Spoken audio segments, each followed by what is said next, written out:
सुना मोहनकर। काय नेमकं तुमच्या गावामध्ये किती लोक असतील आणि काय नेमकं त्रास आहे? आमच्या गावामध्ये पाण्याची खूप मोठी समस्या आहे। पहाटे 3 वाजता पाणी येतो, 4 वाजता जातो। प्रेशरही कमी असतं। सकाळी तेवढ्या पहाटे उठायला लागतं।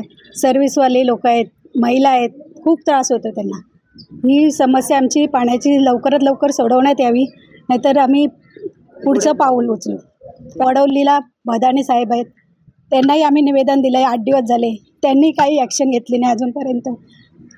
याचा काहीतरी मार्ग निघावा पाण्यासाठी। आम्ही शोधायला लागते काय नेमकं तुमचं? सकाळी 3 वाजता पाणी आलं की 4 वाजता जातं, परत सकाळी 9 वाजता येतो, 10 वाजता जातो। मग अख्खा दिवस आम्ही पाण्याच्याच मागे राहायचं का?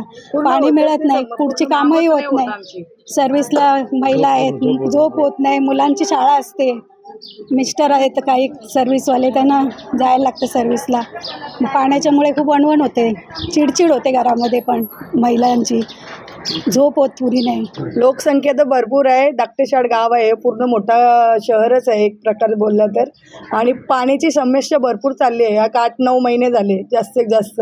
आणि रात्रीच्या वेळेत पाणी येतो 3 ते 4, जेव्हा लाईन लावायला लागते प्रत्येकाला पाण्याची। आणि आमचा नंबर येतोपर्यंत पाणी निघून जातो, म्हणजे 1 तास कमसे कम 1 तास पाणी असतं। तर 1 नळावरती 10 बायकांचं पण पाणी होत नाही प्रत्येकी। आणि सकाळी पहाटे 10ला सोडतं, 10 ते 11, ते पण पाणी प्रेशरनी नसतं, कमी दाबाने सोडला जातो पाणी। आम्हाला फक्त सकाळी प्रेशरनी 2-3 घंटे, संध्याकाळी 2 घंटे आम्हाला कंपल्सरी पाणी पाहिजेच। अजिबात पाण्याचे भरपूर त्रास आहे, प्रत्येकाला त्रास आहे। भूमिका आम्ही वडवली वार्डामध्ये पण गेलेलो पाण्याच्या समस्या घेऊन। 2-3 वेळा आम्ही महिला मंडळ आमचा मोर्चा पण होऊन गेलेला आहे वडवलीमध्ये। साहेबांना सगळ्या साहेबांना पण रिक्वेस्ट करून झालेला आहे आमचा, पण काय रिप्लाय कोणाचाच नाही। तो सांगतो मी येतो, आज भेटतो, उद्या भेट। आज शनिवारी गेलेलो, काय आम्ही शुक्रवारी, तो आम्ही सोमवारी भेटतो बोलतोय। काय साहेबांचा पण आता नाही का पत्ता नाही कोणचा।